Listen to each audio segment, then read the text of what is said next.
Upah mero kyo.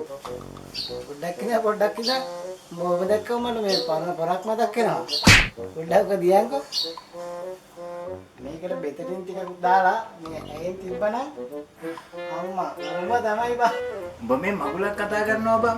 මිසුදු මන් දන්නේ නැහැ උඹට. දෙන්නම් උඹ තමයි බං. උඹ මේ රොකියෝ. අලියෙක් පත බාලා වගේ ආ. අලියෙක් පත වේලා නෙමෙයි බං. වයිෆ් කුස්සිය වෙන ගමන් හිටියේ. එකවරක් ඔබටම එපා නම් 100,000 වාරයක් සින්දුව කැල්ල කිව්ව විතරයි බං මතක. පොල් සම්බෝලයක් කොට ගමන් හිටියේ ඔයි. මේ ගෙදර ඉඳන් මම පොල් ගෙඩියක් ගේන්න කඩේට එව්වේ බං. ගිහිල්ලා ඉන්නම් හොඳේ ඈ. උඹ බලන්න ආවේ.